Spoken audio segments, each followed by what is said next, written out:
Thank you for tuning in. This is Pastor Larry and the show From the Front Lines.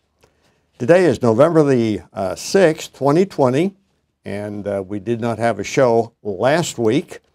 We were supposed to do Halloween Part 2, but we didn't have any electricity, so please forgive us for that.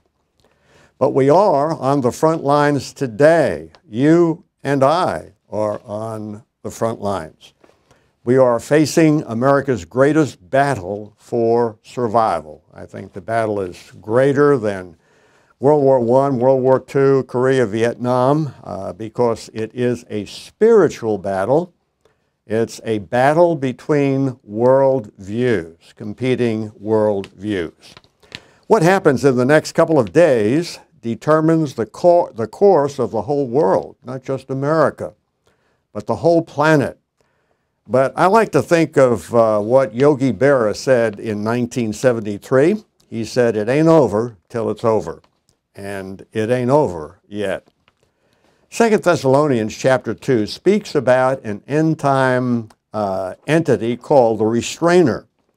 When the restrainer is removed, literally all hell will break loose on planet Earth. Dr. James D. Young, who is a professor of New Testament, has a new book. And it's very, very intriguing. It's entitled The Apocalypse is Coming, The Rise of the Antichrist, The Restrainer Removed, and Jesus Christ Victorious at Armageddon. Dr. DeYoung makes a convincing case, and I really think it is a convincing case, that the United States of America is the restrainer. You look at our history. We haven't been perfect. And in the Bible, government does have a role in restraining sin. Government will never abolish sin, but it will restrain sin. And as I look at America, I look at our past, far from perfect, but basically we've lifted up God. We've been a nation where we haven't always showed the equality that we should have showed if we were consistent with our standards. But there has been a magnificent attempt in American history.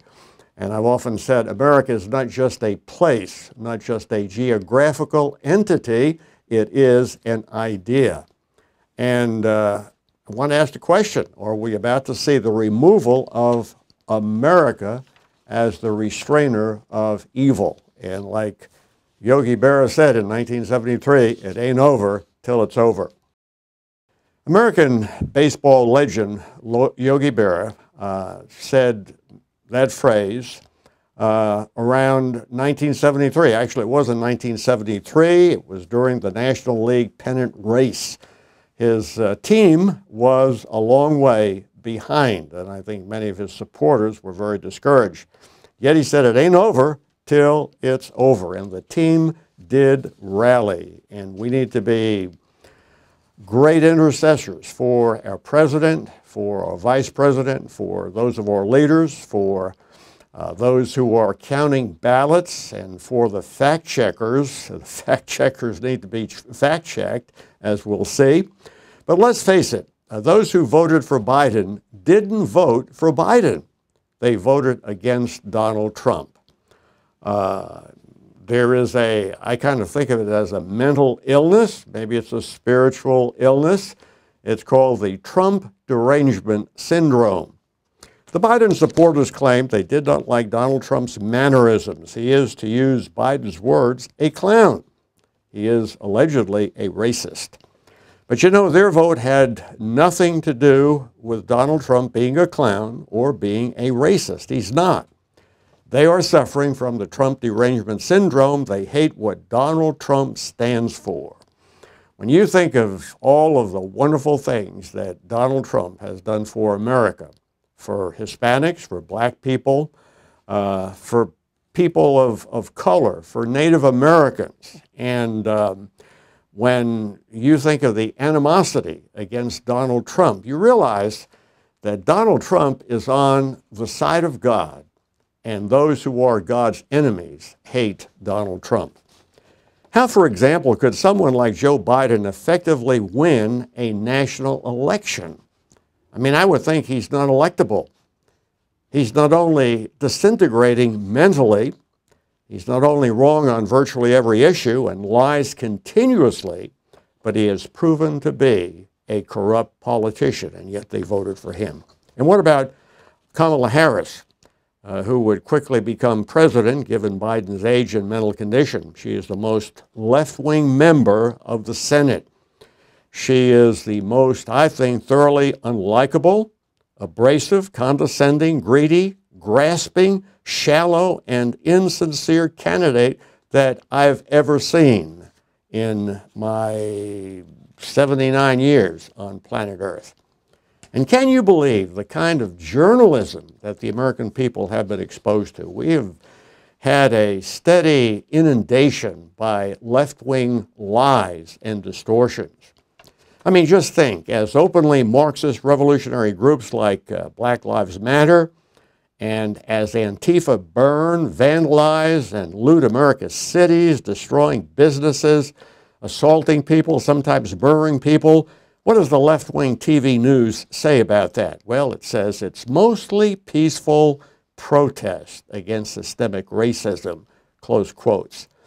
The kind of journalism that we've been exposed to, and we see it every night on TV. We hear it. We read about it in the newspapers. We hear the Democrats spouting off. It's a crooked, perverse, depraved journalism. I'm glad that we have truth in the Word of God, and I'm glad that there are some candidates who have spoken the truth. And what has happened to history? You know, friends, history is being rewritten. We normally think of history as a record of the facts. Okay, what's happened? When did it happen? Who were the players involved? What groups were involved? How did the whole thing unfold?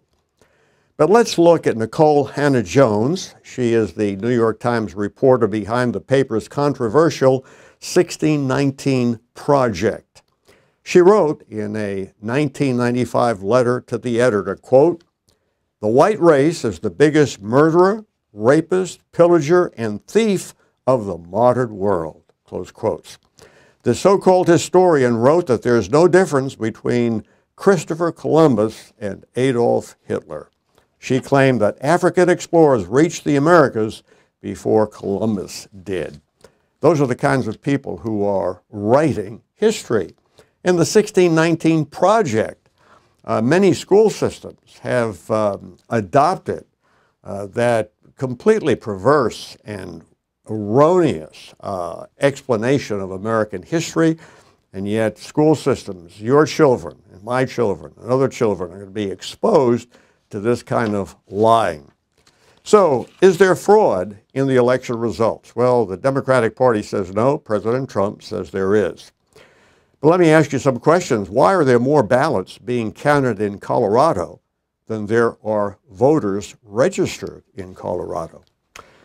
You know, it's hard for me to fathom how there is any question about the vote in the state of Arizona. There is drone footage showing a pro-Trump convoy that extends for miles and miles across the desert, down the highway. And it's not just a single line of trucks with pro-Trump banners and flags, not a single file.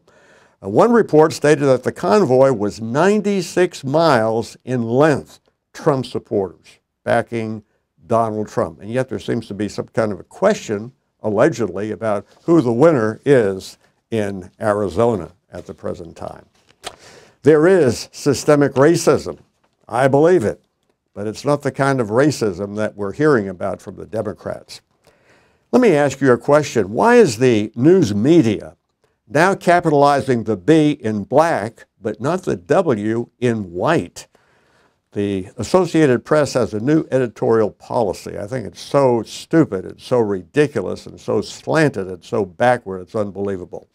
On July the 20th, 2020, the Associated Press gave their explanation. I quote their explanation. APS style is now to capitalize black in a racial, ethnic, or cultural sense, conveying an essential and shared sense of history, identity, and community among people who identify as black, close quotes. Well, that's a lot of nonsense. There's some other words I can think of how I could describe it, but it's just nonsense. There is no shared sense of history, no shared sense of identity and community among people who identify as black. There have been wars among blacks in Africa and street wars among blacks in America. The only thing that blacks have in common is their geographic origin. Historically, the only identity Africans shared with other Africans was a tribal identity. That's why the black Hutus could perpetrate the most concentrated mass murder since the Holocaust against the black Tutsis. And it's history. It's a fact. What does a black raised in Brooklyn, New York, have in common with a black raised in Nigeria? The answer is nothing.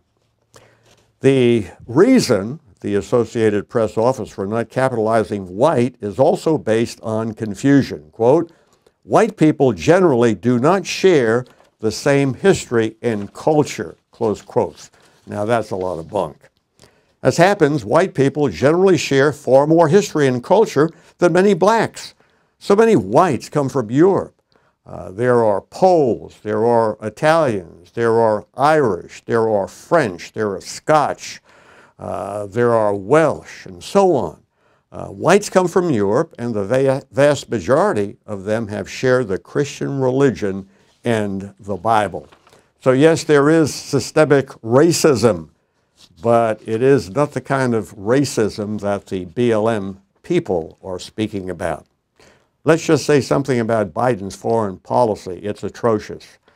If Biden becomes president, Taiwan will be destroyed by communist China. Biden has absolutely no plans for dealing with the threat posed to the entire free world by communist China. Under both the Bush and Obama administrations, the U.S. failed to build a military that could challenge communist China's aggression in the Pacific. Specifically, what were they doing? Well, the communist Chinese were building a huge navy, and they were building military bases and installations on artificial islands in the South China Sea. And they had constructed these islands. These were little reefs, little rocks sticking up. They built air bases on them.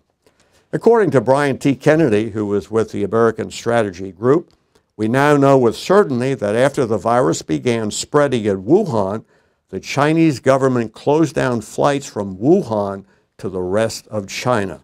At the same time, however, it allowed flights from Wuhan to continue to go to Europe and to the U.S. So guess what would happen? The coronavirus would spread to the U.S. and to Europe. When challenged on the dishonesty regarding the origin of the coronavirus, the Chinese Communist Party's official newspaper, the Xinhua News Agency, threatened that China could plunge America into a mighty sea of coronavirus, pointing out that China controlled the supply chain for the active pharmaceutical ingredients used in the production of 90% of our medicines. And that's true. And previous administrations have failed horribly. And what is Mr. Biden going to do about China? He has absolutely no plans to deal with the Chinese Communist Party, a monstrous group. And you know I love the Chinese people, and I'm not speaking against the Chinese people, but I am speaking against the Chinese Communist Party. Mr. Biden has no answer, no strength, no plans, no carefully reasoned policy. He's weak on the military. He hates America's history. He has enjoyed almost 50 years of being in politics, and he's accomplished absolutely nothing other than to become one of the great promoters of murdering little babies. He's an abortionist par excellence. I am surprised that he would think Americans are so stupid to say that he is a good Catholic. I know there are many Catholics who say that's a lot of baloney, because Joe Biden is in no way a good Catholic. He's a good liar. He's a good individual who is working to undermine our glorious republic. So we need to remember, it ain't over till it's over. Conservative activist Candace Owens said she plans to sue Facebook's third-party fact-checkers over censorship of her social media posts. Now that tells us something about what's going on, and we've reported on that before, but Candace Owens said it's about time to fact-check the fact-checkers. She gives one example. She tells the example of a medical doctor who gave his opinion on COVID-19, which she shared on Facebook, and Facebook issued a strike against her account. They said what the doctor shared was not acceptable. Now, isn't that nice? Owens said her Facebook page was demonetized as a result, meaning she could no longer use the page for income purposes. Now, I'm not surprised.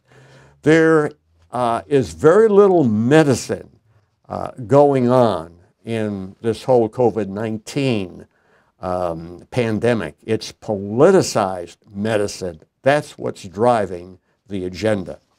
Breitbart reports that half of Trump's Twitter and Facebook posts since Election Day have been flagged as disinformation. Breitbart also reports that Georgia Democrats are going door to door to fix flawed ballots. It's called ballot curing. Now, isn't that nice? The party is able to identify individuals who had defective ballots due to incorrect marking, mismatched signatures, or some other flaw. They then are visiting those voters in person and encouraging them to fix their ballots to count for Biden. You know, friends, when I think of our history, I think of George Washington kneeling in prayer. What a wonderful reminder of how we started as a nation. He was certainly a man who put God and the Bible first, and I believe that God put him in place to set the tone for our country. He really did. I think of George Washington. I think of the Christian symbols in Washington, D.C., and in courthouses across the land. We have a godly heritage, and we have a Bible-based Constitution and a Bible-based Declaration of Independence. I think of the revivals that have taken place in America, the First Great Awakening and the Second Great Awakening. I think of the 1960s and the 1970s. I think of Chuck Smith, and who went to be with the Lord, and Greg Laurie and Jack Hibbs and several other Calvary Chapel pastors who are doing a great job.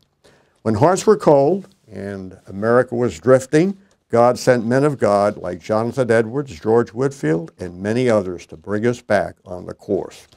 But America has departed from the Word of God. That's a fact. And if you want to know what happens to a nation who departs from the Word of God, just look at America at the present. We have sunk into confusion and sin. Let me give you one example.